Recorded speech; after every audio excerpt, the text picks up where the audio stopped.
रोखठोक, बेधडक आणि अचूक घडामोडींचा वेध घेणारं एकमेव बातमीपत्र आदर्श क्रांती मराठी न्यूज।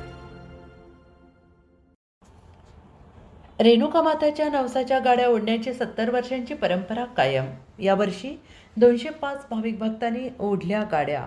केज तालुक्यातील शिंदी येथे गेल्या 70 वर्षांची परंपरा कायम ठेवत रेणुका माताच्या नवसाच्या गाड्या ओढण्याचा कार्यक्रम संपन्न झाला। चैत्र महिन्याच्या सप्तमीला ज्या भाविकांनी नवस केला आहे असे भाविक रेणुका मातेच्या मंदिरात नवस फेडण्यासाठी सलग 10 दिवस देवीची पूजा आराधना करतात। 11व्या दिवशी गाड्या ओढून केलेला नवस फेडला जातो। रेणुका माता ही नवसाला पावणारी देवी म्हणून गेल्या 70 वर्षांपासून या देवीच्या नवसाची गाड्या ओढण्याची परंपरा आजही कायम आहे। गेल्या 70 वर्षापासून चालत आलेली परंपरा ही शिंदी गावासह परिसरातील ग्रामस्थ जपत असल्याचं दिसून येत आहे। चैत्र महिन्याच्या पौर्णिमेला शिंदी येवता घाटेवाडी गपेवाडी नामेवाडी येथील भक्त मोठ्या संख्येनं गाड्या ओढण्यासाठी रेणुका मातेच्या मंदिरात 10 दिवस नित्य नेमाने देवीची पूजा करून आपला नवस पूर्ण करतात आणि यावर्षी 205 भक्तांनी आपला नवस गाड्या ओढून पूर्ण केला। या सर्व भक्तांची राहण्याची जेवण्याची योग्य सोय रेणुका माता ट्रस्ट आणि भाविक मिळून करतात। हा कार्यक्रम यशस्वी करण्यासाठी गावातील लहान थोर मंडळी मोठ्या श्रद्धेने मनात कुठलाही मतभेद न ठेवता सर्व एकोप्याने हा कार्यक्रम संपन्न करतात।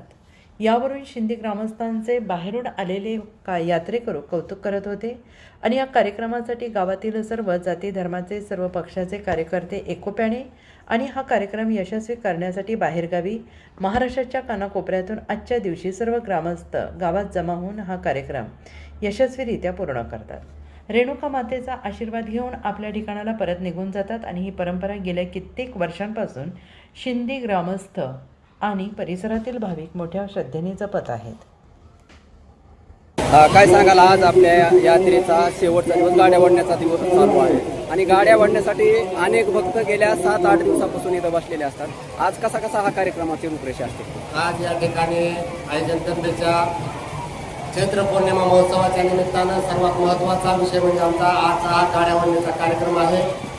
काही रेणुकेच्या या गाड्या ओढण्याच्या कार्यक्रमाची सुरुवात गेली 60-70 वर्षांपासून या ठिकाणी झालेली आहे।